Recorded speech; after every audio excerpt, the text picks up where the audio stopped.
Hey everyone, and welcome to another episode of All Out in the Open. I'm Charlie Bird. And I'm Ben Schlatti. And on this In the Scriptures episode, Clare Dalton takes us back into the Scriptures with a friend of hers. I recently got a text from a friend of mine in Florida, and she wanted me to thank Clare for these episodes because they're helping her connect with God and connect with the Scriptures. Oh, I love that. And I hope that this episode helps you connect with God and with the Scriptures in like a safe and inviting way. Mm-hmm. Enjoy.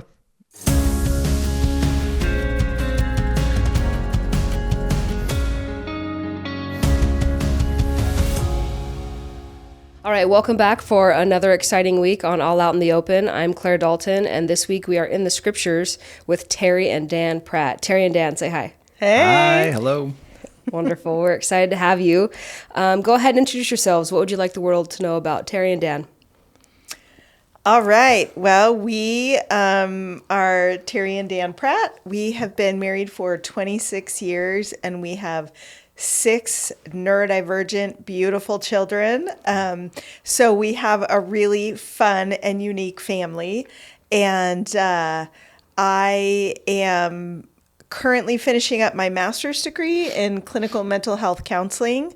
And I am working as a therapist with a practice called neurodiverse counseling. So both professionally and personally, my life is filled with beautiful neurodivergence. So yeah, life is good. I have a friend who also says neurospicy, and I like that. That one's fun. That is nice, yes. So I'm Dan Pratt, and I am married to Terri, luckily, for 26 years, as she said. And I do, for our business is pet stores. So that's been doing that as a 3rd generation family business for like 88 years. Wow. And But the way we kind of got in this space was, well, there's lots of different reasons, but one of the things that ties us to you, Clare, of course, is that I had heard a podcast on Listen, Learn, and Love with you in it, and I was super interested that you taught seminary and that you had this inclusivity and in your classes and all that. And I at the time taught seminary in a volunteer. I wasn't CES, it was my calling. Early morning, 5:50 in the morning. And Bless you. yeah. And I was so interested in that you taught seminary with CES, and I was very curious on how you did that, how you made inclusivity in your classes. And I was very, I was having a hard time sometimes with some of the lesson content and things, feeling like it was making some of the kids feel not included or maybe less than or different things, I was concerned about. And so I was just really interested in.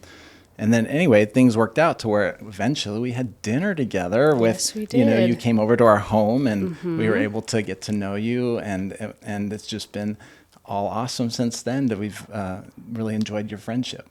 Oh, I love that too. What a fun memory, right? Thinking back on that first dinner and how many we've had since. Yes. Yeah. Nights both places and eating out. Yeah, it's been so fun. Yeah, it's been great.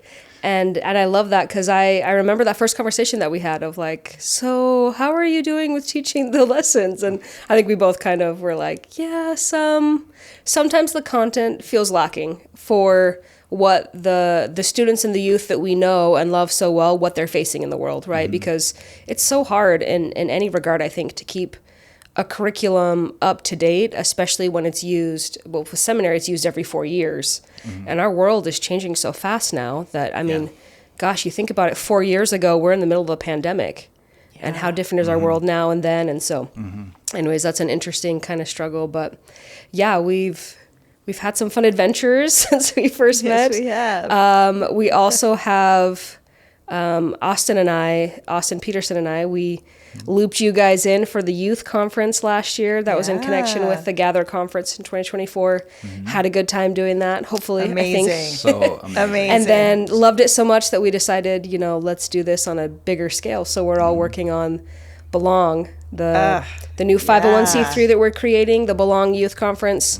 And we are going to have our first Belong conference the end of June. Yeah. And it's going to be in Provo. It's going to be roughly about kind of the same time schedule as Gather. So hopefully that parents can take their youth to Belong and then go to the Gather conference. But yeah, we see each other's faces quite regularly. Yeah, So and we're take so care of that. excited. You know, our kids had so much fun at the youth conference last year, and they are thrilled that it's happening again. And shout out to all you parents out there who have queer kids or allied kids who just want a place where they can feel loved and accepted as their authentic selves. Our kids felt so loved and included. They made lifelong friendships and just learned so much about how to incorporate, you know, their unique selves with individuality, spirituality, and we're so excited to give these youth even more of that because it's so needed. Yeah. We had such a great time, and also thinking back to that dinner we had, you inspired us to, because we were talking about maybe we should have, you know, something like you guys have on the east side, which is an ally night, on the west side of town, you know, because you guys are in Mesa and we're in Peoria. Those are like opposite ends of the Phoenix Valley, about an hour drive apart. And so we, with two other families, Terri and I created this ally night in Peoria that has been really a great place to meet wonderful people, to learn so many things, to make really deep friendships. And so, and it's been fun to also kind of ping back and forth between the east side and the west side. And we, you know, share and collaborate and connecting the valley, sharing guests sometimes. Yes. We did, for December, we did a service project for 1 in 10. Yeah. And so we were both creating ornaments at the same time. So that was really fun. So yeah, it's been awesome too. I don't think I ever drove out to Peoria before I met your family and the other two families. And now, you know, we make a regular trip out there, it seems like. So that's been a lot of fun. Yeah. So one of the things with the Ally Nights that I've noticed is we've had youth wanting to come to Ally Night and you know, young single adult age. And that's why I brought up the youth conference that we worked on. I think it really ties into the curriculum for what we're going to study this month. So in February on the Gathering Study Guide, the focus is, it's really on Joseph and kind of his relationships. So we love to talk about Joseph Smith, the 14-year-old boy who walked into the grove of trees, right, and came out, and the world was never the same. And when I think about 14-year-olds, I think about some of the 14-year-olds that I know. I think about 14-year-old me and how I viewed the world and just how susceptible I was to being hurt, to how other people thought about me, how important that was and still is. And in Joseph Smith's story, he is going to have such a tumultuous teenage years because of this experience, right? There's a lot going on in his family. Losing his older brother is really impactful. But also, after he has this experience with God that we call the first vision, he goes to tell a Methodist preacher that he had some connections and ties with, and it absolutely goes not the way that Joseph expected. And that is not a one-off. That happens over and over. Every time people hear about Joseph's vision or the gold plates, it not only rocks his family's world, but it really injures Joseph. He doesn't really bring that up for a lot of his life. He didn't love talking about that because of how those early experiences went. And so it is... it's an interesting perspective, I think, to think about Joseph. We talk about Joseph the prophet and how amazing he is. And I think we should also talk about Joseph the teenage boy and what sort of impact that would have had on him mentally, emotionally, physically, spiritually, to have so many people come after him and come after his family, call him names, ridicule him, kick them out of social events, like everything that we would think about of how horrible it would be for our youth today. Joseph knows what that feels like. And I think that that's a, it's one of the things why we created the Belong Conference, is we don't want our kids to feel that. But I don't know, let's just hear some thoughts on Joseph, that impact, and then kind of the tie-ins that you see to the LGBTQ experience and those who aren't in the perhaps we can say the safe majority. Yeah. So it's interesting to think about, again, Joseph as a 14-year-old boy who had been searching and pondering and wanting to know which direction to go, right? And to have this incredible experience, Yeah. to come out of that grove with answers. Can you imagine how excited you would be to share that information and that experience? And so that's what he did, right? He goes to this preacher, he shares, and he gets shut down. And not only like, hey, I don't know if I believe that, but he was shunned. He was called evil. He was told that this experience was of the devil, was not of God.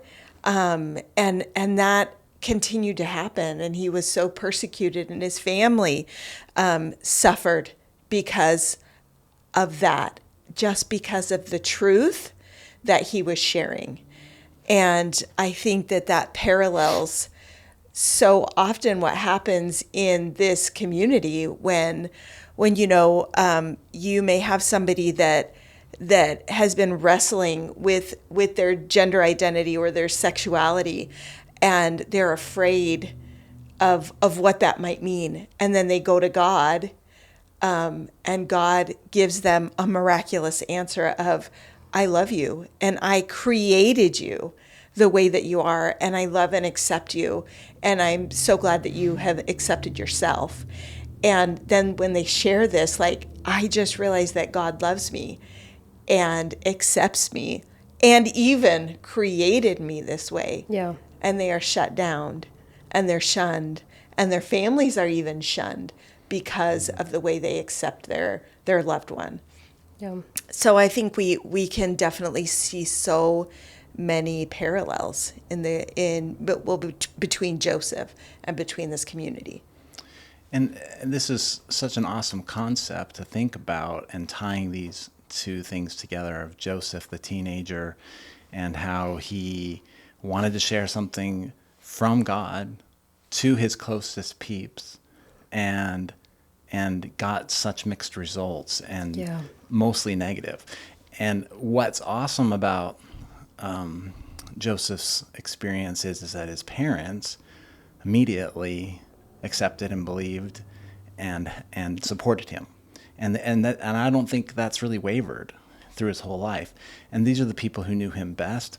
And so I wonder how different his life or his quest or his mission would be if he didn't have that support. And so, yeah, good point. And so, it just kind of points to how important it is for those that are family to do the work, to be able to accept and love, so that they can, help them through this process. Because there's gonna be others that are gonna be, like Joseph's experience, that are gonna be mostly negative. And so, they'll find their people, but it would be really amazing if family could be those people too. Right. And I think, at least for me and my personality, I can have 10 positive experiences and then one that's like not great or negative, and my brain can't let that one go. So right. true. Like that's what'll be on repeat. I can get 9 compliments and one like constructive criticism, and then I'll obsess over that one. Right. And so just thinking about that, of in any of these situations, whether someone is LGBTQIA+ or another sort of minority stressor, any sort of not great experience is going to be amplified, and it's going to bounce around inside of them and cause a lot of problems. And that's hard to see on the outside until we sort of get some of those outer indicators. But so much damage is internal going through that. And so I love what you said, Dan, about like, this is why we want families to have education, to have access to resources, to understand what's helpful and what's not, so that we're not causing more damage to our loved ones. And so many coming out stories, especially that we've heard with family members and people who have talked about it. I'm thinking specifically of Charlie Bird's experiences with his dad and others, but a lot of people coming out to a family member or loved one, the family member will then go, oh gosh, I'm so sorry for any pain that I've caused, right? Like, what have I done? And then they reflect over their whole life and think, well, I made that insensitive joke, or we watched this video and different things. And so it's like, okay, how can we handle and conduct ourselves throughout our lives so that it doesn't matter what our kids could say, we're not creating those environments that we have to look back on and be ashamed of. Does that kind of make sense? I don't know if it Absolutely. does, but how do we be sensitive and aware so that if our kid does come out, we don't have to go back and have a lifetime of being embarrassed or like, gosh, I wish I could have done better. And I think that we don't have access, we can't go back and change time. A lot of people didn't have the access we have now. For sure. Yeah. But we can start today. Yeah. And even an apology is a great start of like, hey, I'm not who I used to be. I'm sorry. That explicit apology is really important to have. But we can build that right now, right? We can build sensitivity. We can be in places where we learn how to talk about difficult subjects or just be open to nuance that could be creating a safe space for someone before they ever let us know, hey, that's my real life experience, or that's the way I move through the world. Yeah. I love the adage of when we know better, we do better. Yes. But it requires us to know better. Yes. And that means seeking knowledge, right? And so these are situations that each of us can seek knowledge before it's maybe necessary within the walls of our own home or with our loved ones. We may not think that that's necessary, but that doesn't mean that we need to wait to seek the knowledge. Yeah. All of us can do that now to learn better to love. Right? Because when we know better, we do better. And so if we're learning how to love better now, it's only going to benefit us and all of those that we come in contact with as we keep moving forward. Yeah. And I think as parents, I've heard you tell that story before, like within your family where you had one of your kids ask you a question that kind of helped you prepare for the future. Would you mind sharing that? Yeah. So a number of years ago, we had one of our kids come to us and just ask, what would you do if you had like a gay or a bisexual child? And I remember in the moment thinking, I want to be really honest here. And so I thought for a minute and I said, I know that I would love them, but I think it would be really hard. And I reflected a lot on that after that conversation because I didn't want it to be hard. Mm-hmm. And even though at that point, none of our kids came out, it sent me on a journey to learn because I decided that I wanted my answer, if that ever actually happened, I wanted my answer to be different. I wanted my experience to be different. And so from that moment on, I went on a quest and I read, Tom Christofferson's book. Mm-hmm. I read Ben Schilaty's book. I found Richard Osler's podcast, Listen, Learn, and Love, and devoured stories. And it just opened my mind and my heart. And, it was probably 6 months later that our first kid came out. And it was a different experience than it would have been, had they had come out those 6 months earlier when that question had been posed to us by a different child, right? Oh my gosh. Yeah. And it was different. And we were able to just say, we are on this journey with you, no matter where it takes you. How can we support you and love you? Yeah. And so I'm so grateful for that question that got asked because, that was first of several of our kids who have since come out. And, and it's really been beautiful. And it has not been tragic. It has not been, sad or promoting feelings of why did this happen to us? Yeah. This trial we have to do as a family. Horrible. Instead it's been like, this is beautiful. Thank you for trusting us with such a sacred part of you. And how can we be on the journey with you? And what can we do to love and support you? And what courage from one of your kids to ask that question. Yeah. Like, I wonder, and we don't have to talk about it, but I wonder, if as siblings there had been any talk or indication that one of them was like, hey, maybe if we ask this question now, maybe it'll help everybody or all of us can be more sensitive. I don't know, right? But like the courage of a kid to ask that question, because that wasn't a question that I could have ever verbalized when I was a teenager because I didn't have the vocabulary. I didn't understand that, but I mean, I think back, I can think back and go, okay, I think I know how my family would have responded. And it would have been the very, I guess, general response that you would have had at that time. Like, I was a kid in the 90s, right? So it wasn't ever going to be a celebration from any traditional, middle stream family. And so that's I just think that's so beautiful that one question, and again, this goes back to the episode I had with Austin where we talked about questions and how important they are. What a cool question for one of your kids to answer that has impacted your whole family for good. Totally. Has been really cool. Yeah, it's been awesome. I love that. What was your experience, Dan, as the dad? Well, so Terri was definitely ahead of me in the journey. From that question, much more proactive. I listened to the book with her from Ben Shalati, Walk in My Shoes, and I was loving it. It really put in some concepts to me that I had never tried to you can't get answers to questions you're not asking, right? So, Preach it. And that's so one of my favorite things to remember, right? Yes. You got to ask the question to create the space to even understand the answer. Yeah. So I love that. Yeah, so it opened my mind up to some different ways of thinking, like something as basic as born as versus choice, and it just helped me go, and also like sin versus, or abuse or any of those things, like that was such a good book for me to just say, oh, okay, I'm learning so much about the real experience of a person. And this person also has intersections of parts of my life with the LDS roots, right? And so with that, I felt that I learned so much. It opened my mind, opened my heart. And then, as our children came out, I had various ways to still to overcome certain things for me.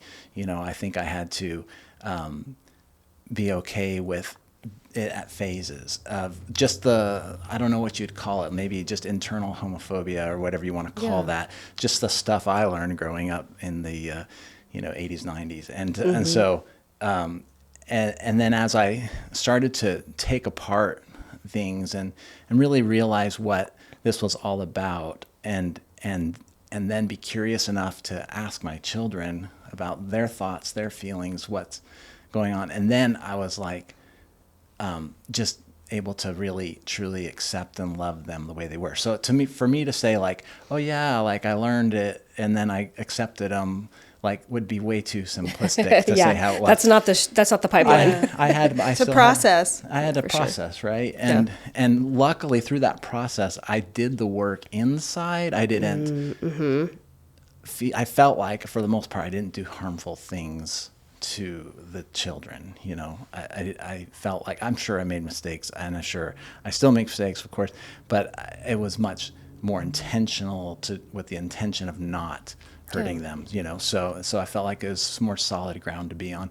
So that journey was really good. And I think that, I don't know, like one of the words that I love the most in general about relationships is curiosity, because I feel like it's kind of been a litmus test for me.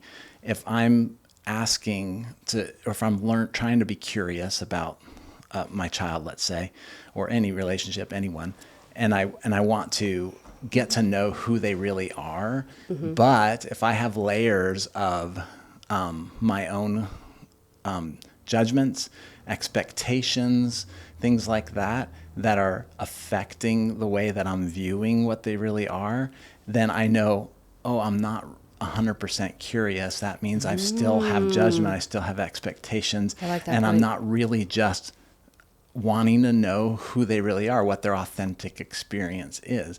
And so as I would find that I was able to let go of some of these judgments or expectations, or there's other layers to that, and really just be like, who are you? And I found that I could just really wholeheartedly love them. Yeah.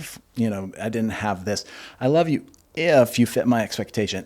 If you, did it a certain way, I would know that was the right way, or whatever. It was all about like, I can wholly, fully accept and love you because I have been fully curious and I've seen you now. I've seen who you are really, and I love it. And then it's so much richer and so much more beautiful, and it's not easy to get to because you do have to shed some of those things to truly be curious. And anyway, I love that word because of what it does. Okay, so you unlocked two thoughts for me, Dan. So I'm just thinking about curiosity, and I love that word as well, right? Can I be curious about these things? And I often tease about my therapist. One of the things that she says a lot is, I'll say something and she'll go, let's be curious about that. And I'm like, oh gosh, that means we're diving deep. And it's really great, but she does that so it helps me go, oh, I should be more curious about the things that I'm feeling and thinking and going on around me, instead of so quick to be like, oh, this is a bad thing, right? That's my anxiety side speaking of like, oh my gosh, everything's going terrible, instead of like, that's a curious feeling. Let's talk about that. So Yeah. I love that. But the point that you made, Dan, that I really want to go back to is how if we're curious, well, I guess it's like a layer thing. So I'm just kind of thinking about, I think when something unexpected happens or something that's not within our grasp of understanding, I don't really have a good hold on this. So for a lot of parents, that would be a kid coming out. This isn't something I thought about. This isn't something I prepared for. This isn't something that is like in the handbook, so to speak, that we hear other people talk about to be like, oh, I got that. Like when your kid scrapes their knee for the first time, when their tooth falls out. Like, we have kind of these scripts to follow these. But if it's not something that's on the script, then I think fear and judgment are that first level emotion, right? Yes. For sure. And so if that's what we're feeling, we can't get to the curiosity. Yeah. Exactly. Or if we do, we get to the curiosity in a way where it can be way more damaging. And so I'm thinking about sometimes parents have, I just had it with a friend where they're gay and they're starting to date. They're a single adult. They're in their 20s, late 20s, early 30s, and they're for the first time, trying to date other men and having exciting experiences, but parents don't know how to interact with them. Yeah. And so one of their parents, they had said, it was back in the holidays, can I bring, a loved one, can I bring let me say it again, not a loved one, can I bring my boyfriend home for Thanksgiving or for Christmas? And so they were talking about it, and the parent really just wanted to go, well, are you guys keeping the law of chastity? And it was like such a switch of like, oh, that's your curiosity question? Yeah. Yeah. Because you're so worried about all of these other things that the fear and the judgment is first. Yes. Yeah. And then that's all that kid hears, right? Yeah. And so this is an adult who is having these reactions and interactions with their parent that are taking them back to feeling like a little kid and a teenager, and it's not safe, and it's and so I don't have the answer for that. I was like, gosh, I'm so sorry. I wish that wasn't your experience, but I'm just thinking from the flip side, if a parent can work through the fear and the judgment by hearing other people's experiences, understanding this isn't the end of our family, this isn't the end of relationships or spirituality, this is a beginning point, then they can get to that level of curiosity and have better conversations with their kid, have softer interactions, because when we're nervous, that's what we lead with. Right? And we can tell. So when parents are worried about, well, what about our eternal family? What about your temple recommend? What about this and this and this? They're not really curious about what's going on in their kid's life. It's not true curiosity. Yeah. And so there's a difference, and kids can sense that. Kids have great radars. And you don't even have to say anything verbally for a kid to know, oh, you don't actually want to know what happened today or what it was like on the date. Yeah. You want to know if I did something bad in your view, right? And so that was the thing that I just thought about. Which is a judgment too, that Yes. I think you probably did something bad, like almost assuming it. And kids generally, from my experience and what I've seen, when kids feel that, they stop talking and reaching out, right? Totally. It's more of the, okay, I'm not going to get this from you, so I'm going to go other ways. And I think that creates the tension, the friction within families that then gets blamed on someone being LGBTQ, right? Yeah. Like someone being LGBTQ is tearing our family apart. Well, it's not actually their orientation or gendered identity. Yeah. Right. It's the fact that it's not a safe space. There's no curiosity. Yeah. They can't even figure this out without it being so pressurized that it's eternal consequences. Yeah, and I Right? think that fear that sometimes as parents we have of, oh my goodness, everything that I've ever thought, this eternal family and Yeah. and that we all have to stay on this path to get there.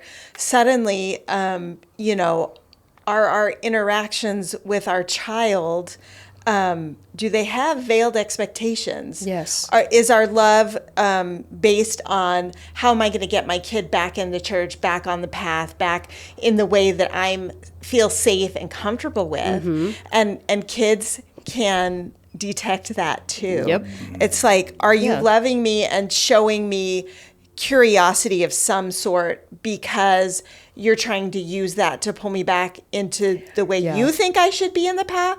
Or because you're genuinely curious about my experience. And so I think as parents, as individual, the work that we have to do has a lot less to do with our loved one and so much to do Yeah. with ourselves. Yeah.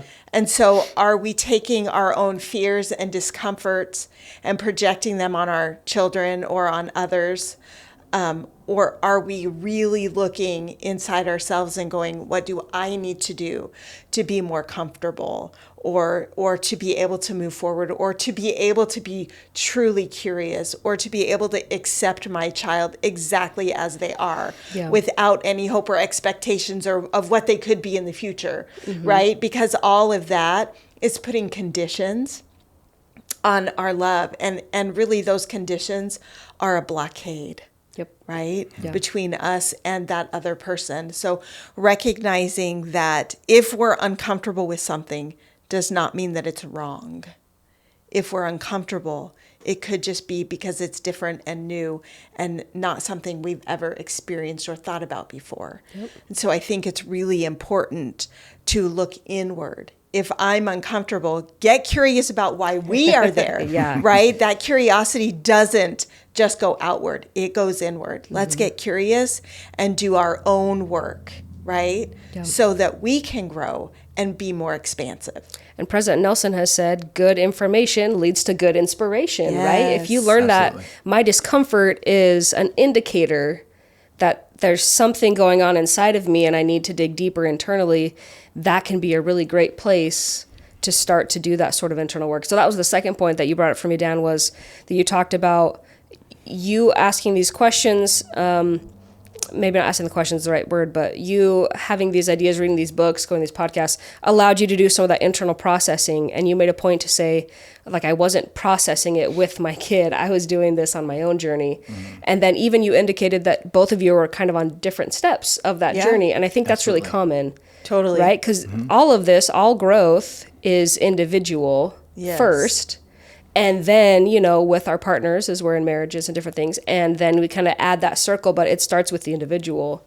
And I think that that is a really important thing to point out and to show about, am I curious? When someone says something and I have a reaction, am I self-aware enough to do something with that internally, or is it an immediate outward? And I don't know, at least for me, when I have emotions and I immediately project them outward, it doesn't usually lead to great Doesn't things. end well. Yeah, it doesn't end well for me. I don't know. Yeah, That's me what I neither. think. Well, and I'll put a shout out here for the Gather conference. The first year it was out. I can't speak to last year because we were doing the youth We were at the conference, youth. and so I didn't get to hear a lot of the great speakers that time. But the first year, I heard from breakout session. I believe his name was Jordan. I don't remember his last name. Sure. Who spoke about specifically as fathers, what that journey is. I think it was Jordan like. Sharp. Yeah. Okay. And I loved it because he talked about mourning the idea that you had in your head of what the child's life would look like. And that isn't, I'm sure this is with every child though, but it's now very different. And so now that your child has come out, there's just empty space. You don't know what that's going to look like. And so you're mourning the loss of this kind of concept that you had in your mind of this is what their life will look like. It's going to have all the things in it that I've put in my mind. And I thought that was a great way of putting it, is that you're not mourning like you're sad that they're now gay or lesbian or whatever. It's that you have to let yourself have the space to say, this is different than what I expected. And you have to go through a journey through that when it's different than you expected. And again, that goes back to what Terri was saying about being uncomfortable doesn't mean it's bad. It just means that there's opportunity for growth. And the more we can involve God into that growth is I think you had shared with me a scripture about that, about how that's from this reading about. Let's see if I can pull it up. How you can involve God in the learning of the mysteries or something to that. Yeah. So when we were discussing this, one of the things that we talked about was the scripture in Doctrine and Covenants, section 6, verse 11. And it says, if thou wilt inquire, thou shalt know mysteries which are great and marvelous. Therefore thou shalt exercise thy gift, that thou mayest find out mysteries, that thou mayest bring many to the knowledge of the truth, yea, convince them of the error of their ways. And, I think as we're inquiring, what can we do? What can we do for our child, our loved ones, or to make, the world a safer place, right? For not only marginalized communities, but for everyone. And sometimes that feels like a mystery, doesn't it? When we're like, how can I help them feel loved? Yes. How can I help them feel accepted? How can I feel that my own self? How can I feel like I'm loved and accepted? And so sometimes those are the mysteries, and we can inquire, right? We can inquire of God. We can involve him in that. He knows the answers of how each one of us can be that for somebody else, or how we can find that love, that sense of love and belonging within ourselves. And so as we inquire, as we ask questions, curious questions of others, as we ask curious questions of ourselves, and as we invite God, invite our heavenly parents into that process with us, those are the mysteries that can be revealed. And we can convince ourselves of our errors. We can convince others of the errors of their ways. And I like to think of them, those errors, as believing that we're less than, believing that others are less than because of their orientation, believe that they're less worthy of love or acceptance. Sometimes we feel that of ourselves, sometimes others feel that. And that is erred. That's erred thinking. And so sometimes the error of our ways is that we believe that we are less lovable, that we are of less worth, of less value than the heteronormative culture, right? And that's erred thinking. Our heavenly parents want us to know that our value, that our worth is just as much as anybody else. And so being able to convince others of that could be a mystery that we can take to God, that we can take to our heavenly parents and say, how can I help others? How can I help my children recognize that their value to you is of exponential worth, right? Yeah. And we can work with the God in that process. Oh my gosh, I love this. I love this verse. I love the thoughts that I'm having about the mysteries. At least when I was growing up, it's like, ooh, mystical, the mysteries. Like, what is it? Is this how to translate people, or like how to move from one spot to the next? Move mountains. Apparate and disapparate. Like, are these the mysteries of how to do it? But like, honestly, is it one of the great mysteries of this world of like, how do we love ourselves? Yeah. How do we love what's in the mirror? How do I love myself with all my flaws? How do I love other people in that process? Isn't that such a huge mystery? Yeah. Yeah. And I'm just thinking about Julie Spilsbury is a good friend, and she's love Julie. Yes, just voted in on the Mesa Council again. So it's Mesa Councilwoman. Yay. And her and her husband Jeremy are consciously vocal on social media about certain topics and issues, and have got a lot of kickback on that and a lot of pushback. Yeah. And being their friends, I get to hear about it. And so I remember one night when Julie had posted something, and I did the thing I'm not supposed to do, which was scroll through the comment section. And I saw some things of, Mesa is a small world at times, and the church is a small world, and there were people in there that I knew. And the comments that they were making just were devastating about this isn't about like a, hey, we see things differently, but this is like a personal attack, right? And it's just an example to me of there's a lot of polarization in our world of people who we're in the same spaces, we're in the same ward, we're in the same church, and the divide is very great. Yeah. And that can be in politics, that can be in any hot topic issues. And I think when you're standing on one side of it and you're listening to the other side, it can be such a mystery to figure out how they got there. Yeah. Right? How many people have I talked to or have we talked to who go, well, I don't know how you can have an ally night in your house. How can you do that? How can you go to church and think that you belong there when you're actively sinning against God by being gay, right? Those are things that are in my DMs. Like I have these emails, I have these texts of people who go, well, how could you possibly think that God would love you when you're making these terrible choices, right? And so I'm like, oh, if I took a deep breath and jumped into their shoes, the problem is that what I'm talking about, the way that I'm speaking, is such a mystery to them. Yeah. And same thing, I jump back in and I see from my perspective, and I'm just baffled how you are standing over there pointing this accusing finger. And I think that that's a great mystery of how do we see from other people's perspectives? How do we jump these great divides that seem insurmountable? I mean, if you're in America and the political climate that we have been through in the last 8 years is terrible. Yeah. On both sides, it's terrible. And it seems like this is something we can never get through. We can never get over. I can never understand my family members who think from a different political perspective than me. And I'm just thinking about that as like, man, isn't that the great mystery? Isn't that one of them? Is how can I look at someone and go, I don't understand a single thing about the choices you're making, the decisions you make, who you are, the language you're using, and then what? Yeah. And I just love that of like, we think convincing them to the error of their ways is getting them to stand where we're standing. Right. And what if convincing them of the error of the ways is, can we both look in the mirror and love who we are? Yeah. And then extend that internal love outward and extend that same grace to everyone else. To look someone and go, maybe the error of the way is devaluing somebody else yes. because they think differently than you. Right.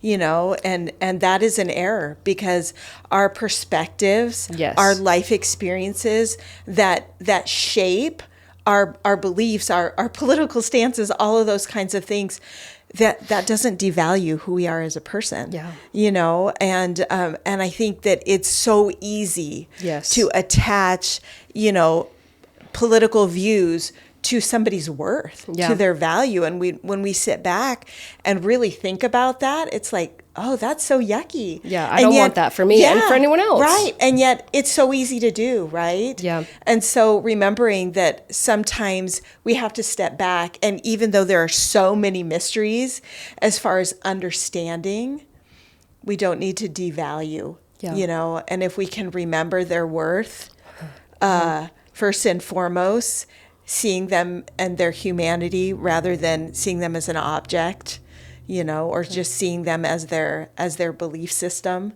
I think that we can love them. And that's what Christ did. Absolutely. Christ, why the Jews crucified him is because he loved people he wasn't supposed to. Yeah. Right. And I wouldn't use the word that it was mysterious for the Pharisees and the Sadducees, but like that's the root of it, right? They could not fathom why someone who was proclaiming to be their Christ would eat with publicans and sinners, would not blame everything on the Romans, would not just tear down and destroy the Roman Empire and free the Jews. It was so mysterious to them that instead of getting curious and trying to figure out why, it was, well, we have to kill him. We have to kill him to end this and to stop it. And that's where that line of thinking goes. Yeah. And that's what's really scary is those sorts of mindsets and those ideas. So anyways, I'm seeing these verses with new eyes, Terri and Dan, and I love it. Thank you. I'm just like, oh my gosh, maybe I'm going to have to do a gatherings thought on this verse and pick it apart and really see that. And so well, and I love that. I love this too because you brought up that many of us have different views, right? And Lisa Diamond talks about social safety, done a lot of Yes. research, and one of the things that she points out is that you can have different viewpoints and still have social safety. Yes. You don't have to be Crucial like, point. I'm only safe around those that are like-minded with me. That's not really true in Yeah. her research. Shouldn't be. And so that gives great hope, because otherwise that means we're all going to be tied up in little tiny groups of Yes. just who is like-minded with us to feel safe. And that's not really a thing. That's not really true. So we can be in family units with very differing views, right? And still create social safety Yeah. in those. And it doesn't take a lot. And I love some of the examples that I've heard from her, and just offering safe places by using the preferred name and pronoun of someone who might be Yeah. non-binary or trans, or if somebody is talking about going on a date with someone who's the same sex as them, and asking them how that date was, and asking them about that person that's special to them in their life, instead of like just being neutral or quiet about it, which is some of the ways that social safety is disrupted, is by not, doing things proactively to create that safety, to say, hey, I'm okay with you the way you are. It doesn't mean that I agree with it always, but I'm okay with that, and I will love you and all that. And so I don't know if I'm saying that right. It doesn't mean that they're not okay with it. It just means that, there We is can have differing opinions. Differing opinions, Yeah. yes. Yeah. So And that's the podcast that Liz and Michael did with Dr. Lisa Diamond and two of her grad students, is the story of faith that we're studying for the February gatherings, Yeah. right? And so that podcast just dovetails so nicely into this idea. And I'm so glad you brought it up about social safety. How do we create it? How do we create and expand it? Because so many people need it. It's so important for all of us to have places where we can just feel safe, where we're not hyper vigilant about being judged, or is this person going to respond differently? It rewires our brain and our chemical makeup when we are hyper vigilant all the time. Yeah. And that's what Dr. Lisa Diamond's work shows, is just how dangerous it is when you're in that sort of high stress environment inside your mind all the time, all of the other implications it has in your life, and the impact that it has when someone can be in a situation where they're not worried about, how am I going to be perceived? Am I safe here? And in their most recent research, it's having even one person in your life that you're safe with, that I can be exactly who I am, I can say or do anything, and this person isn't going to judge it or flip it on me. Yeah. How huge the impact is on that person. And so thank you for that connection, Dan. I think it's absolutely in this. We need that. We all need it. Yeah. We all need it, and we all need to be actively building it. Yeah, because we can be that for somebody else, Yes. just as people are that for us. Yeah. I think to some of my most impactful experiences were when I was in a very vulnerable state and was maybe going through some sort of really difficult thing, and I was processing it. And sometimes that's really messy, right? Yeah. And I think of the friends that I had who just let me process that with no judgment, and how safe I felt with them.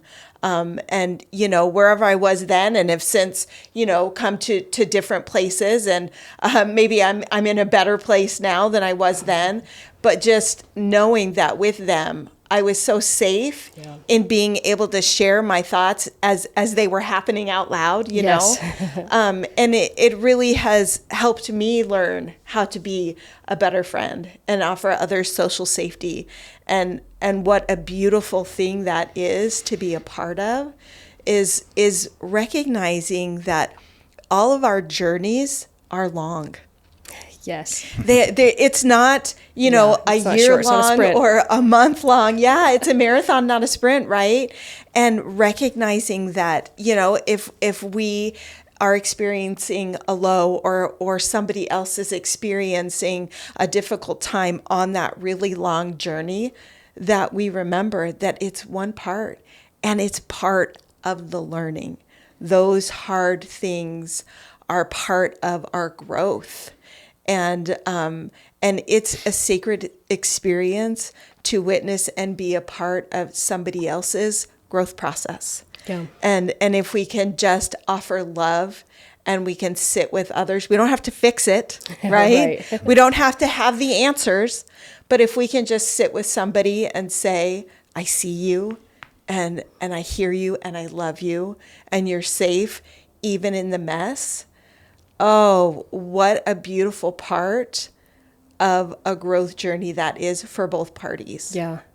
So, okay, so I guess I'll share this. So, my friends and family tease me about never name dropping on the podcast. And so as I've been doing this, I've been trying to. So I like name drop Julie Spilsbury, like, yeah, we're friends. But the reason that I do that, I think it's a part of social safety.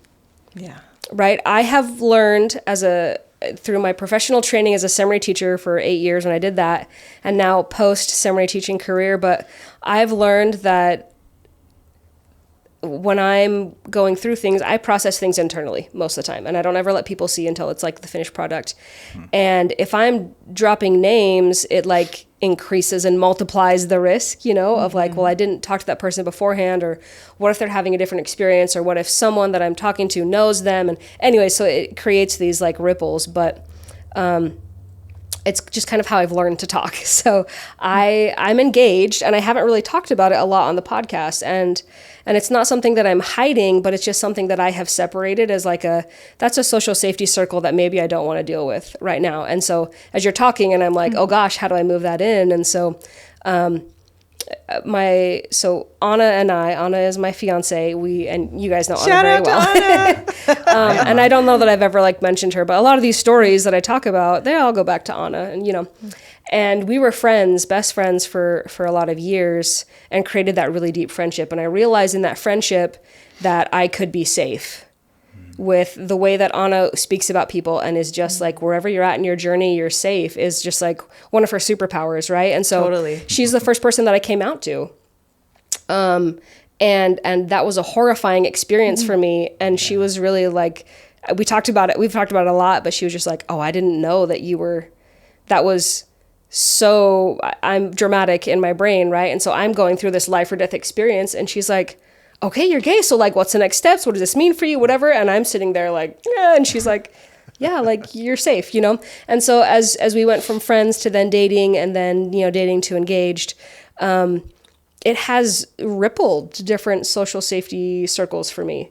And we have had friends and family members respond in different ways, where I thought, in my perspective, I thought I was safe with this person. And then now that when I go from, being single and gay in the church to now I'm dating, well, they haven't processed that part. Right. And so me suddenly messing up that framework for them, I have to watch them going through that. And then I wish that I had the capacity all the time to be like a safe space for them, but most of the time it hurts me, and then I feel not safe. So then that affects that relationship, you know?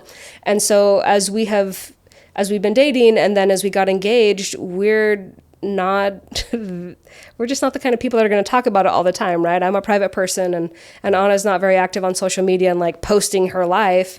And so as we have told people, we've got some like interesting responses from people that we thought that we were safe with. And I guess it's, sometimes when you think you have it, but you don't have good communication skills set in place, and you drop someone else in a new spot, we all kind of flounder a little bit. Yeah. So Anna, I guess one of the things that's always been attractive to me about her is that she's like walking social safety. She will accept anyone exactly where they're at. And it's something that I greatly admire in her and wish to build, because it's not a natural gift that I have. I feel like I've had to consciously work towards it. But when you were talking, Terri, so that was one example, right, of like when we think we know someone, and maybe they share a part of their life they haven't yet, that we haven't conceptualized of, that sometimes can make that social safety like scary. It can be like, oh gosh, am I still safe here? And so it made me think of an experience. So I'll give you an example of what someone did to really make sure that was solidified. So here I'll drop another name. My sister, Chloe, who is a great example to just many things for me in my life, but she has a background in psychology and social skills that she teaches me that just come naturally to her, that I'm like, well, that's great. So when Anna and I were dating and we hadn't really told a whole lot of people yet, and Chloe knew, Chloe was always very curious of just like, yeah, tell me about these things. I want all these experiences in your life. So I knew I was safe. And so last year, I think it was Easter, was the first time that I posted something on social media that was like a picture of us. Oh, yes, I remember that, because I think I called you and I was like, yeah, you posted a picture. And it wasn't like oh my gosh, we're dating, but it was like, here's some great things going on in my life. And it was just like very clearly implied, right? And it took me a lot to push post on that, to send that out into the world, because I knew that we would need another level of social safety in being dating out, to the whole world. And so I called Chloe when I was kind of in a panic about it, and Chloe goes, okay, tell me about it. And so I went through the whole list of things that I was stressed about at the time. So I'm like, okay, well, this is the first time I've ever posted anything. So like, I don't know how our friends or our family, our immediate or our extended family are going to respond. And you don't know about Anna's circles. And like, what if her friends or family don't like me? Or what about I'm friends with my past mission presidents on social media? What if they see me as less than, a good missionary now? Right? Their perception really matters to me. What about my current church leadership? What about past church leadership? What about if someone takes this into my bishop and shows my bishop, do I now get called in for an interview? How would they respond? We've had conversations. So like, I just ran through all of these things that I was worried about. Yeah. And Chloe, I stopped talking to finally took a breath, and Chloe didn't say anything. And I was like, did we lose the connection, or did I just overwhelm her? And I was like, are you still there? And Chloe just said, Claire, I'm sorry that you have to think about all these things, because she said, I'm really checking my privilege. She's like, Chad and I, her husband, we never had to worry about any of these things. Mm-hmm. When I wanted to post a picture of us on social media, I just posted it. And I didn't worry about people not approving of it, because if they didn't, then they would just keep scrolling. Yeah. And she's just like, I'm so sorry that these are things that you have to think about instead of just being able to enjoy this happy thing in your life.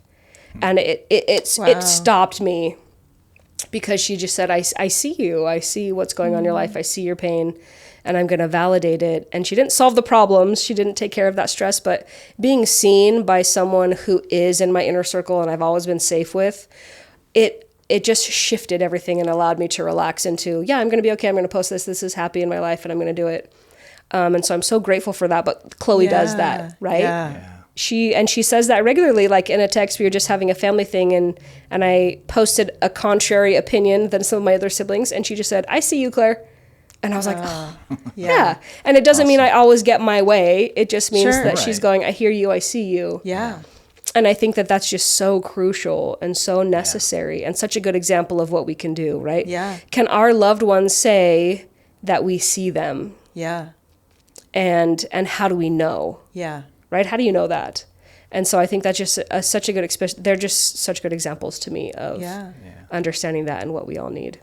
I love that. What a great example. What a blessing to have Chloe Yeah. as a sister. I had to wait 11 years for her, but gosh, we're so glad she finally came along. Yeah, it's so important to have that social safety in your circle. And if we could widen that net, right, to offer that kind of safety, in the church, we want everybody to feel like they belong, right? But do they? And what are we doing to widen that net, to offer that safety? To offer that safety doesn't require you to share all the same thoughts, feelings, opinions, belief system. It doesn't require that. You can see somebody without having to let them know that you think differently than them. Yeah. And when someone says, I'm not feeling safe here, or I don't feel like I belong, how do we respond to that? That response is very crucial. Yes, it is. And do we say, it's your fault, you don't belong? Yeah. Then you're doing something wrong, and maybe if you could just conform and be like the rest of us, you would belong. Do we try to push them out and say, actually, you're right, you're so different, you don't belong here. Why are you even still trying to be here? Yeah. Is that what we're portraying in how we respond to others feeling like they don't belong? Or do we say, tell me more? And I'm so sorry you feel that way. You know, I don't want you to feel that way. What can I do to make you feel more included, accepted, loved, belonging? You know, how are we approaching others in wanting them to feel like they belong? Or do they make us uncomfortable, so we push them out? Yeah. And we have scriptures full of people who felt pushed out. Yeah. Right? Like, I think all of our scripture heroes experience that to some degree of not fitting into society, Yeah. not fitting into what other people expected or wanted. Yeah. And God seems very comfortable in working with their kids in that space. And how often did we see that even in these chapters that we read, in these sections of the Doctrine and Covenants, where you see mentioned so many different names, and then we don't see them mentioned anymore? Yeah. How do we talk about Emma Smith? Yeah, How do we talk right. about Oliver Cowdery? How do we Right. talk about Martin Harris? Are Yeah. they heroes?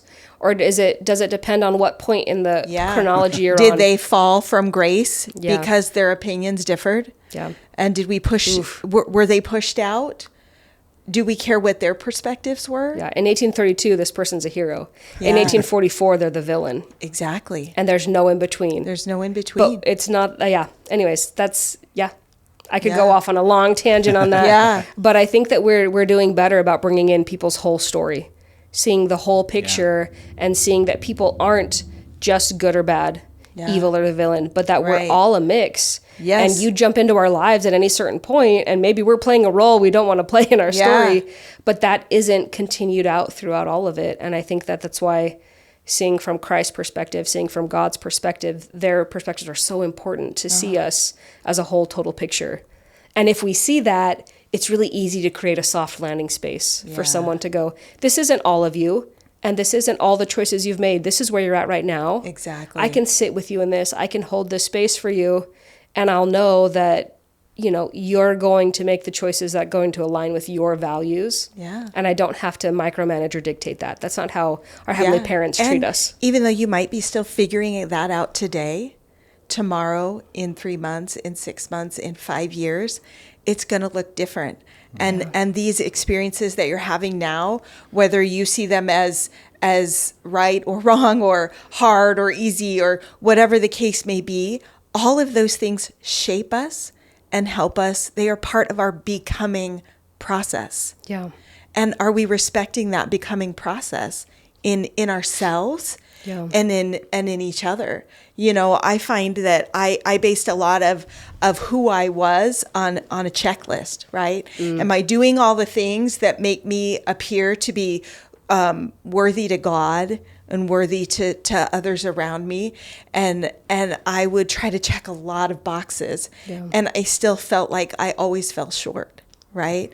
And that was part of my becoming process. But it wasn't until I threw everybody else's checklist out and I allowed who I was to show up, that's when I could start working with who I was. And when God could start working with me, because I was willing to show God me. And as I masked in front of God for all of those years and thought that it was the checklist that mattered, I didn't really have a personal relationship like I thought I did. It wasn't until I removed the checklist and the mask and I said, God, this is who I am. Can you work with this? And he was like, I've been waiting for you. Yeah. And when I realized that who I was totally okay with God, then God and I could start working together in that becoming process.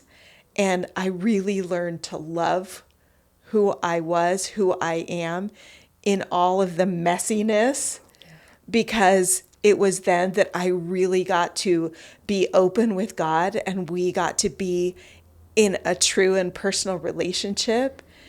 And that's beautiful.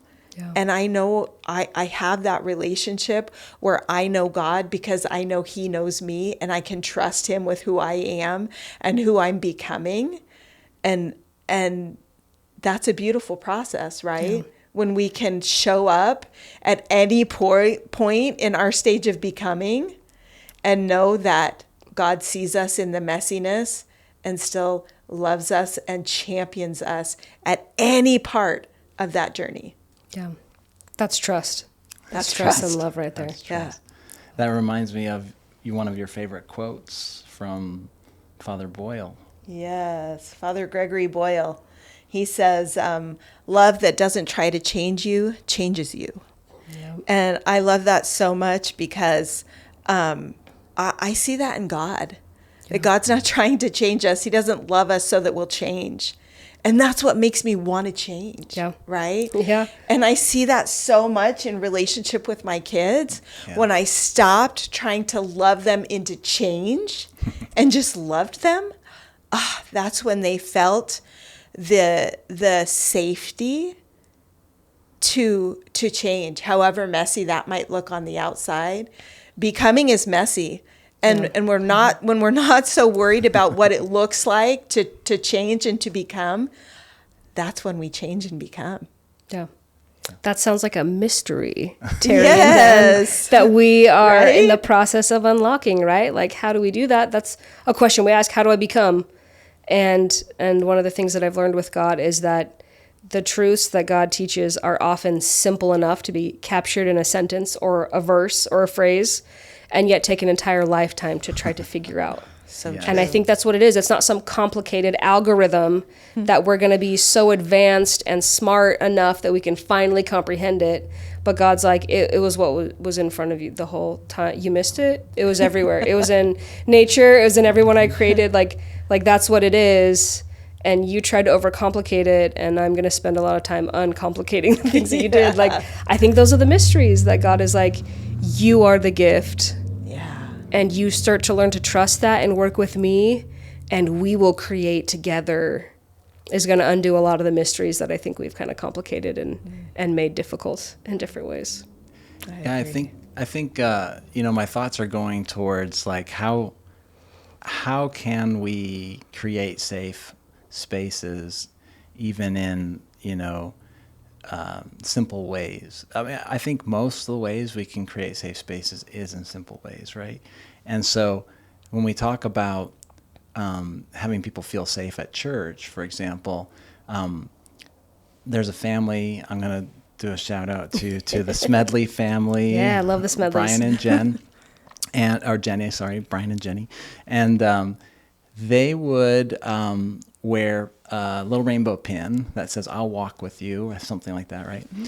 And Does it look something like this rainbow pin? similar to similar. that. Yeah, similar to that. Their child would have a pin on too, and if anyone asked him about, "Hey, what's that pin you got?" and he's like, "Oh, do you like it? I have one I could give you," and he would give it to him. And Oh, so cute. and anyway, with that, it was creating a space of safety. Also, those that didn't understand, that thought, is this a political statement? What are you wearing? It gave them a chance to explain, well, we're just trying to make those that perhaps don't feel welcome sometimes, that they can feel welcome here.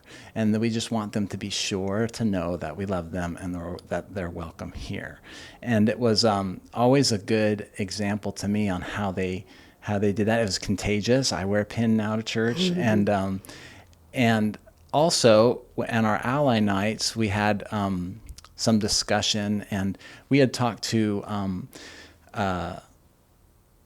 my brother-in-law, who was a bishop at the time, and he had told us about this concern he had, where there was this family that was being taught by the missionaries, and the missionaries were reticent to actually proceed to go ahead and let them join the church. And he's like, well, what do you mean? And he said, well, they're one of their children is gay, and he's like, so? And the missionaries, for whatever reason, were reticent on baptizing this family for that reason. And he said, no, that's not going to happen. And so he felt that was just so wrong. And we talked to him some more about that. He attended our ally nights, and he started wearing a pin. And I'm thinking, a little pin like you got. But I mean, it's like twice the size of that one you're wearing. It's like this huge button. Yeah, and it says "safe place" and "I'll walk with you" or something like that. And he wears it as the bishop right there on his jacket, and he's had comments from people saying, "Oh, I like that. That's really cool." But I think that little things can create social safety in ways that are not really, that may not be your thing, of course. Like maybe Right. that's uncomfortable for you. Maybe it's uncomfortable for you to outwardly show things. But maybe someone makes a comment in Sunday school that isn't, it's nuanced, and maybe they need to be, shot a text or talked to in the hall afterwards saying, "I see you. I really loved your comment of you sharing your authentic self," because so many times others will either no comment to that or even try to correct it or something, And so there's ways we can create social safety in church that are simple and helpful and loving, perhaps, right? Those are some that I've seen anyway. Right? Yeah, and even I think Dr. Lisa Diamond brings this up in the episode, but she talks about asking questions, right? And my attachment to questions, but I think she says asking your loved ones and your family members, like, what have I done to help you feel safe with me?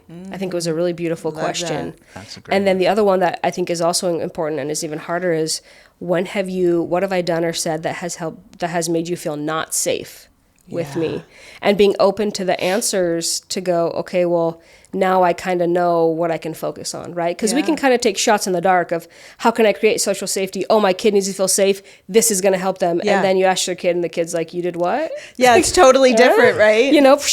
But if you Yes. ask the person of like, I want you to feel safe in this house, in this congregation, wherever we're at, what can I do? Then it actually gets to be specifically tailored to what they need, and they're going to feel heard, and they're going to have that opportunity to do something. And so I thought that was really beautiful of like, that's what we can do, right? Totally. Yeah. If I'm in a ward leadership position, I can ask someone who isn't comfortable at church, or maybe I might think is not comfortable, and go, when have you felt comfortable at church? Or what have I done or said that has made you feel not comfortable? Yeah. And think about the relationship that would build. Yeah. Especially with a parent and a child, or even friends, of like, if we can have those conversations, I think we can create we don't have to create these ethereal, things. I think that they could be really personal and connected to our people and what we can actually do, right? If I'm going to ask someone that I know, what can I do to help you feel safe? They're probably not going to tell me something that they know Claire can't do. Right. Like my friends know what my limits are, and my abilities, and they're not going to be like, well, please change everything about you to do so. Like, that's my fear. Could you sing karaoke for us, Claire? Right. Yeah. Like, can you please start a career as a pop star? Like, no, they're not going to say those things, but they're going to know me, and they're going to go, okay, well, here's something that you did, and I probably wasn't aware of it. Now I can stop doing that thing. Or here's something you did once and you forgot about it, you can start doing it again. I think that really helps if we can ask those questions. Absolutely. Yeah, and I think you make a great point, because who are we involving in the conversation? Yeah. Are we having meetings and conversations about other people without their voice? Yep. How can we include the voices that we're trying to influence in the conversation? Yeah. Like, let's not have conversations about people. Let's have conversations with people. Right on, right there. I love it. All right, well, Terri and Dan, it's been so fun to do this. I'm so glad that you always good to spend time with you, Claire. Yeah, super fun. Maybe next time we'll do it without the microphones in the video. Sounds good. Is that okay? Okay, any last thoughts or things you want to say? That's great. This has been really insightful, and it's got me excited about studying these me kind too. of verses and different things. Absolutely. And things. So thank you so much, Dan and Terri, for being here. Thank and you. this has been another week of the All Out in the Open podcast, In the Scriptures with Clare Dalton and Terri and Dan Pratt.